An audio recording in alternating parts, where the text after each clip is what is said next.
recorded live from Talk Shoe. This is the second episode, number 2 of the HorrorQuest Podcast with me, Joseph Barton. Tell the listeners about how we're sharing right now. Yes, we're sharing. Where me and Jesse are feeling very close today because we are having to share headphones. So there is I feel like conjoined twins. We were having a conversation about conjoined twins earlier. Yeah. So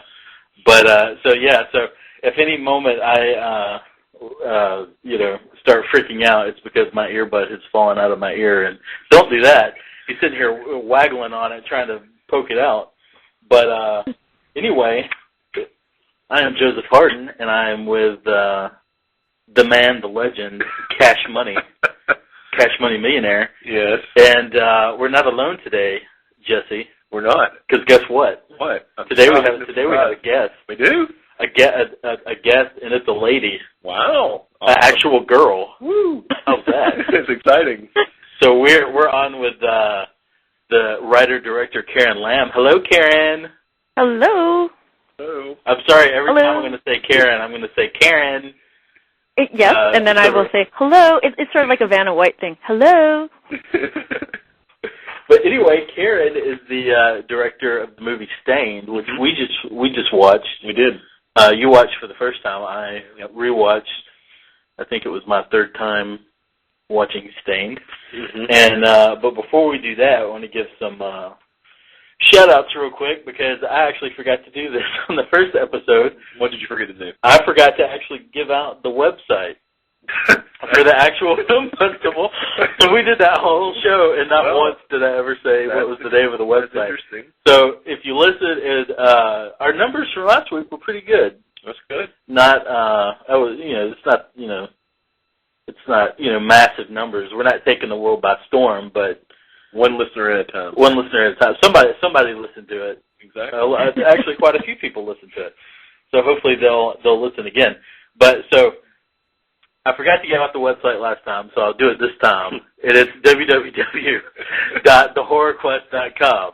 So if you're interested in the HorrorQuest Film Festival, you can get on there. You can see trailers. You can see trailer for Stained, Karen's movie, and you can also see a trailer for all the other stuff that we have going on. And actually, I just read this before we started the show, and you were about to try to start watching some of it, but the movie collapsed.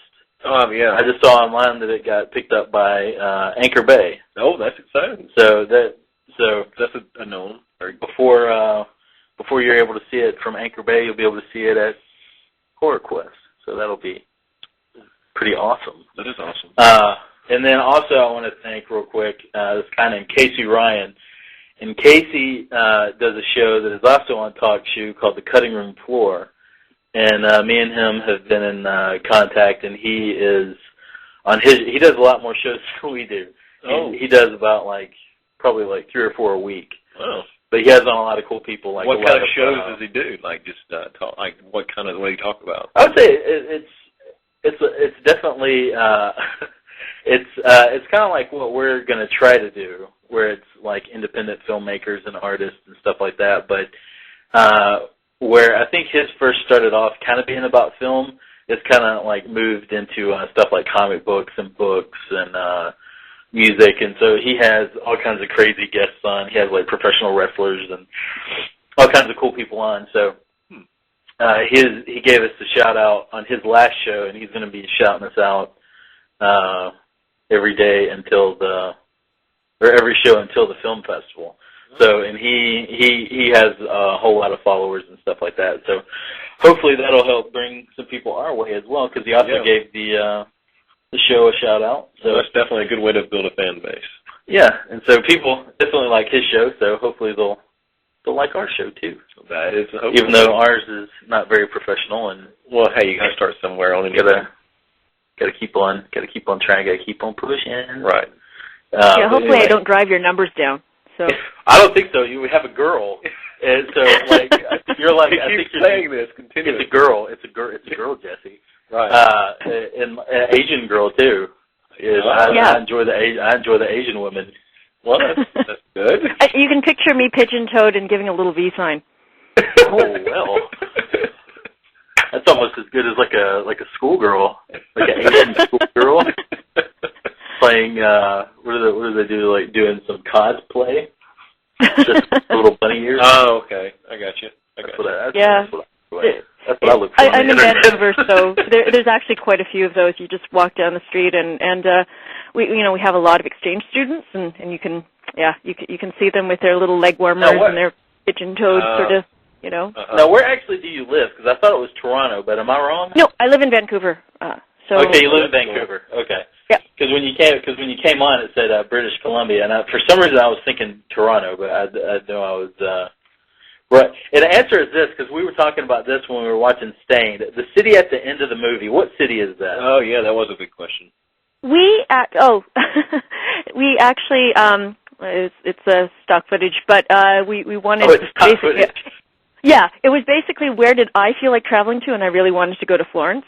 So that was. I was right. I was right. I was thinking. Mr. Know-It-All was saying France. And I said, for some reason, I was thinking France, and then he was like, I think it's somewhere in Italy. Like, and I was like, no, you're retarded. Yeah, exactly. So and that is the Arno. So it basically was. I was trying to suck up and see if I could get into an Italian film festival because I just wanted to go travel to Italy, but. Well, I understand. Didn't you get into an Italian film festival? I did not get into an Italian film festival, but I would like to get into an Italian film festival just to travel. So. Now I feel bad because I thought you told me that you had gotten into Italian. No, film festival. the film actually premiered at the Cannes Film Market. It was in the Canadian Pavilion sort of thing, and so that was my first time going to Cannes, and that I have to say the red carpet's not all as clean as it looks. So. Well, it's red, so it can hide a lot of stuff. Exactly. It's actually really dusty. It was really dirty because I think it's near the beach and everything. It just doesn't show up. But I just kept thinking, wow, this carpet needs a good vacuuming. But what do I? Kind of crazy. I would think they would. It was, and it's actually true about the little the dog do because I got lost. I was trying to get back to this apartment that we had rented, and literally I was walking in circles, and my French is really terrible, and I was actually marking where I'd been by the piles of dog poo that I'd already passed, right? So it's like, those are good oh no, that little dog one? Yeah, been here. That's so weird. Yeah, so, no, the it's city really bad. is covered in crap. Well, Basically, there's a lot of small dogs, and they don't really believe in pooper scoopers. Right. So I don't know what that was, but it was like a really bad French cliche. I was carrying a baguette. I was trying.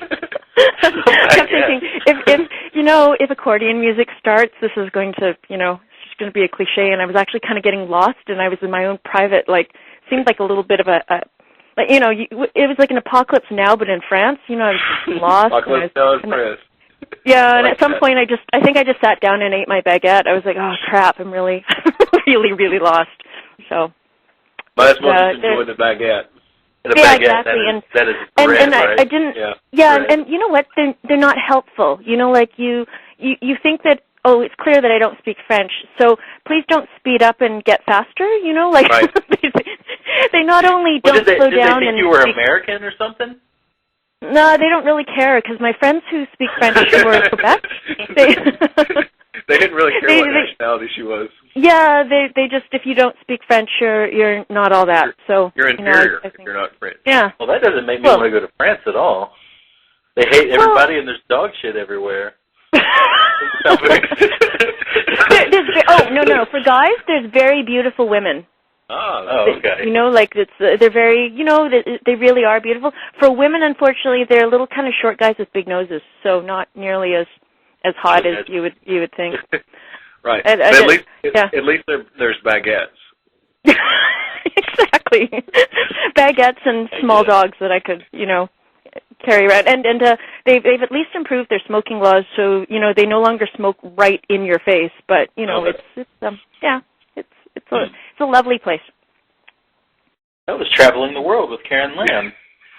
But now back to yes. We have some good tips for listeners to not things to avoid and things to avoid in France. Exactly. So that's a new podcast. We're gonna do a whole podcast It's going to be called Things to Avoid in France. Maybe not just in France, maybe just the whole world. Show episode 1, dog crap. Yeah, that's a good thing to avoid. Episode 2, getting beaten to death by baguettes.